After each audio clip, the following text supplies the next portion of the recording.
Hello friends, मैं हूं सी अभिलाष अग्रवाल, आपका अपना दोस्त।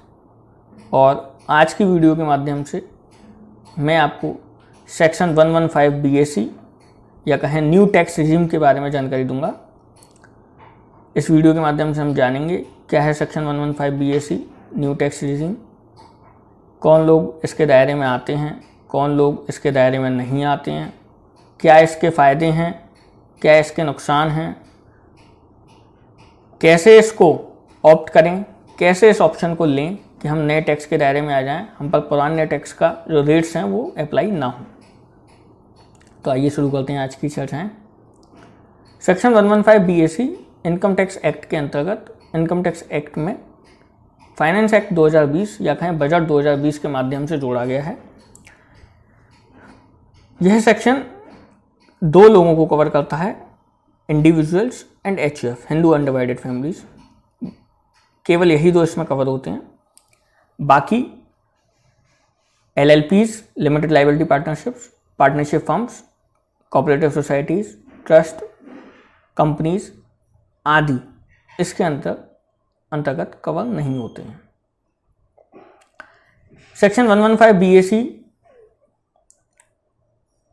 के माध्यम से जो लोग नए टैक्स के स्लैब्स हैं उनमें जाना चाहते हैं, वो इस असेसमेंट ईयर 2021-22 से नए टैक्स रिज्यूम को ऑप्ट कर सकते हैं और जो इनकम टैक्स के अंतर्गत कम दरों पर टैक्स दे करके अपना टैक्स बचा सकते हैं।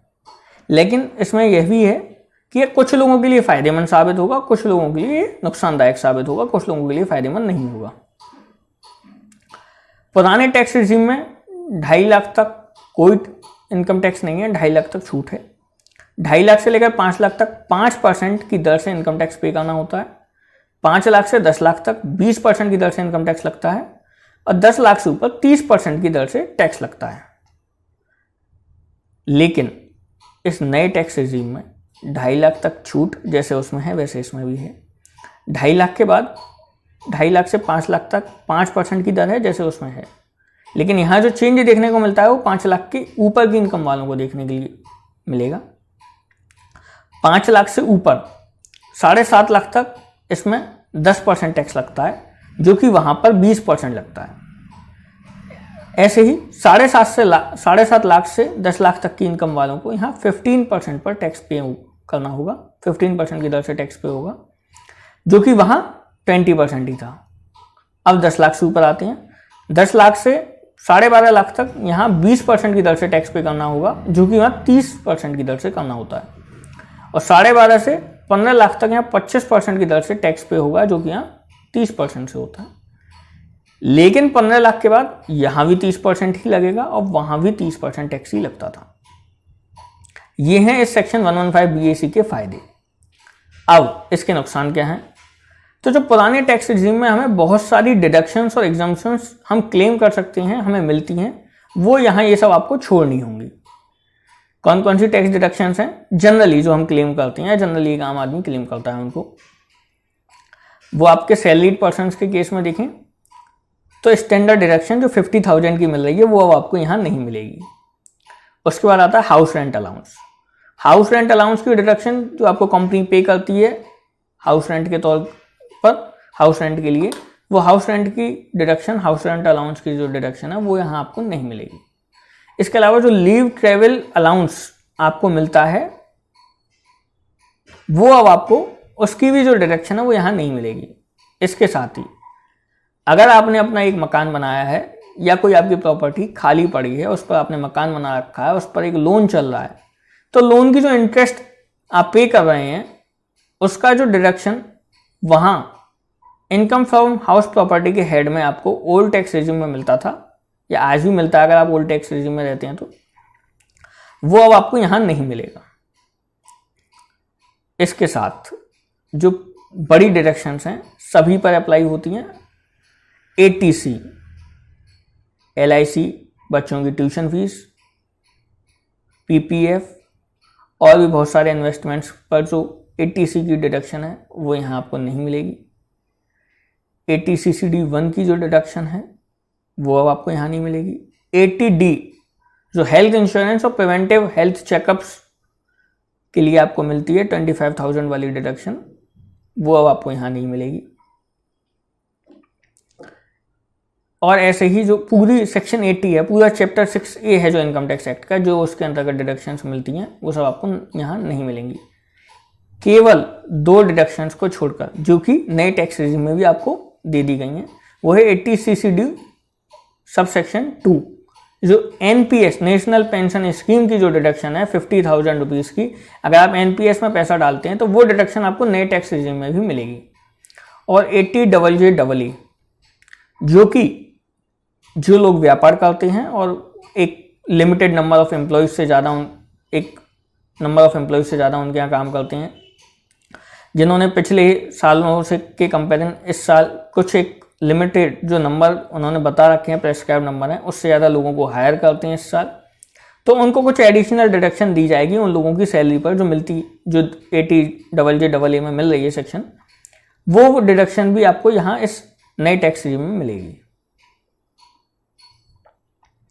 अब जिन लोगों पर, जो लोग ATC में इन्वेस्ट नहीं करते हैं, वो जिनको, और जो सैलरीड नहीं है, पहले बात कर रहा हूं मैं, जो सैलरीड नहीं है, जो ATC की डिडक्शन, 80D सेक्शन 80 की डिडक्शन जो है चैप्टर 6A की नहीं क्लेम करते हैं, उनको मेरी सीधी सलाह है कि वो इस नए टैक्स रेजिम का फ़ायदा लें, क्योंकि उनको डिस्काउंट, उनको डिडक्शन तो कोई है ही नहीं, उनको नए टैक्स रेजिम का फ़ायदा लेना चाहिए। लेकिन जो लोग ATC करते हैं वो एक बार अपना कंपैरिजन करें कि उनको फ़ायदा कहाँ है। अब बात आती है सैलरीड पर्सन की। सैलरीड पर्सन के केस में स्टैंडर्ड डिडक्शन तो जाएगी ही जाएगी, इसके साथ ही leave travel allowance, house rent allowance और भी कई अलाउंसेज हैं, बाकी ये कहिए सारे ही अलाउंस, सारे ही पर्क्स हैं जो कि अब उनकी डिडक्शंस आपको नहीं मिलेंगी। अब कौन कौन सी डिडक्शंस हैं जो 1-2 रहे हैं जो छोड़ दिए हैं अभी गवर्नमेंट ने, जो अभी आपको मिलेंगी। अगर कंपनी आपको कोई कन्वीनियंस का अलाउंस देती है ऑफिस आने जाने के लिए, वो डिडक्शन भी आपको अभी मिलेगी नए टैक्स रेजिम में। ये एक डिडक्शन ऐसी है जो अभी गवर्नमेंट ने छोड़ दी है। ट्रांसपोर्ट का जो अलाउंस है, जो कि कहें specially abled persons means handicapped and other types, उनको वो डिडक्शन अभी भी मिलेगी जो पहले भी थी। अब बात करते हैं कैसे इस नए टैक्स रेजिम का हम फ़ायदा ले सकते हैं।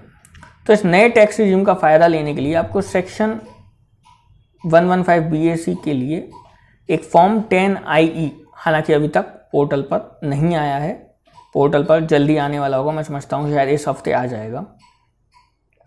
आपको वो फॉर्म फाइल करना होगा, तब आप इस नए टैक्स रेजिम का फ़ायदा ले सकते हैं।